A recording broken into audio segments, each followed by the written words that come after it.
Hi everyone. Welcome to what was probably the most famous game in the Zurich Chess Challenge, a game between Nakamura and Carlsen.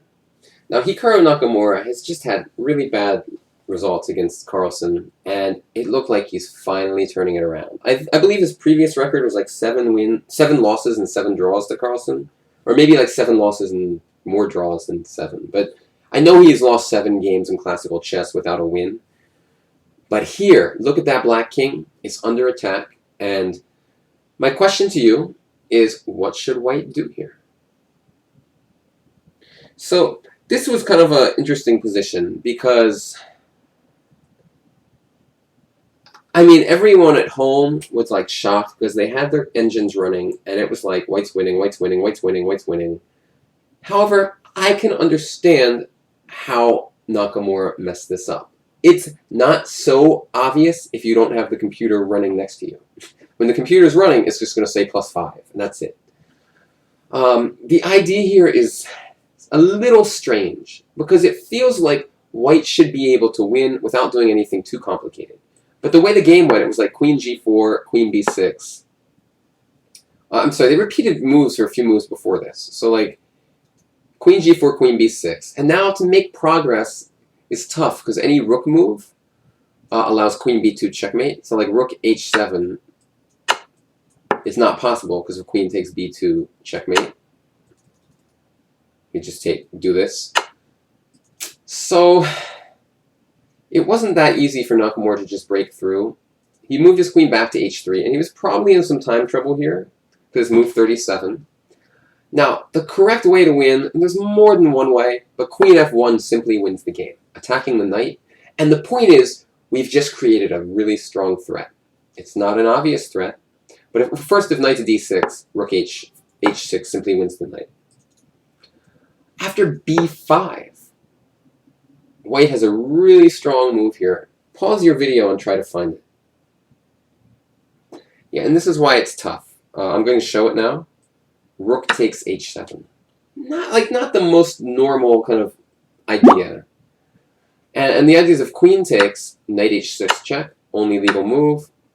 I'm sorry, that's a lie. Queen could have taken the knight. But only move that doesn't lose a queen. And then queen f7, we simply win the game. And if king takes rook, then it's simple. Just queen h3, queen h8 checkmate. So why did Nakamura miss this? Well, I didn't see the game live. I don't know his time trouble situation. I'm guessing he was pretty low on time. Because what he did instead allowed a very remarkable defense. Instead, white played d6. And the idea is black can't take because I just recapture. You can't take because of queen h7. However, Carlsen is a tricky devil. And as soon as he saw this opportunity, I'm sure he was very happy to see this move because he did take it. See, if he doesn't take, knight e7 check comes. But he did take it, white took, and now he had the strong move, rook to d8. And the problem was, after... Why is it not letting me make the next moves? 1 second.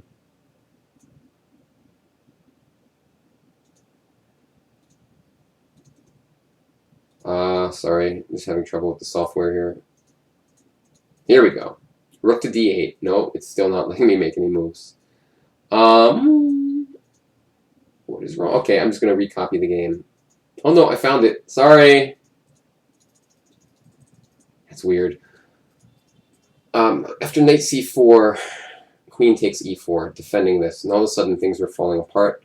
By the way, if knight f5, this is another thing that he very well may have missed. Knight f5 looks winning still, because knight e7 check.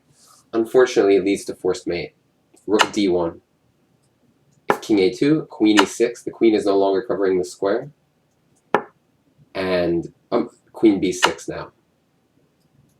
Queen to e1, and checkmate.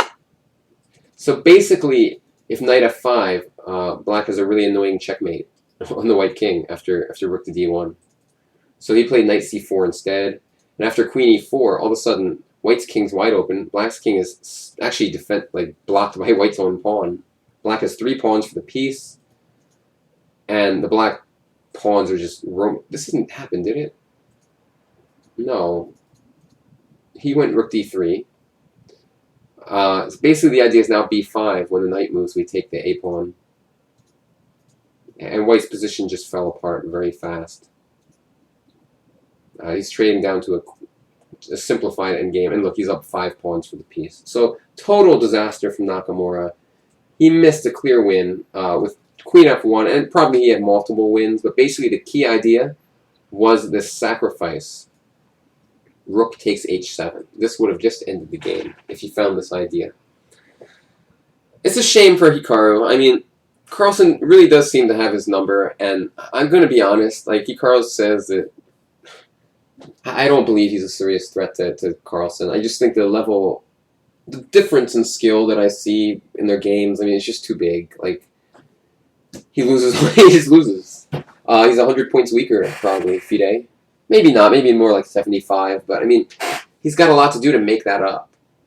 Like, Carlsen just whoops on everybody all the time. I don't think Nakamura is being realistic at this point when he says he considers himself the biggest threat to Carlsen. I think it's a good attitude to have. But yo, man, beat him in a game first. You know, just beat him once in a slow game. Because I'm sure, honestly, Carlsen, you know, he's nice in interviews. I'm sure that these comments just make him laugh. Because, like, imagine you're 8-0 against somebody, and then they're talking about how they're your biggest threat. I mean, you just have to sit there and just kind of giggle a little bit. You know, it's just like, really? Sorry, Hikaru. You know, he's a good player, and I think he's going to stay in the top of the world for a while, Hikaru. But he's got to figure out something to get just a little bit stronger to beat Carlsen. And Carlsen's so good. He's just so good at chess. It's ridiculous. Like, who beats him? Nobody ever wins a single game against Magnus. It's crazy.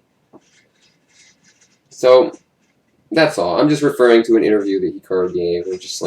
I'm like, it's just a strange thing to think, basically, or to say to the world before you just win the stupid game against them once. But hey, it would be fun to see a match between these two. Even though I sort of think Hikaru at this point would not have much chance, but if he finds a way to get through the candidates and get to play somebody like Magnus in a match, he's obviously a much stronger player at that point. If he can find a way to get that far, and you know he is extremely talented and like extremely confident, so it would be an entertaining matchup. But what I really want to see is I want to see him like win some tournaments, beat Carlsen in a game or two before that somewhere, and then I'll kind of take it seriously. All right, that's all. Thanks everyone for watching. See you tomorrow. Bye bye.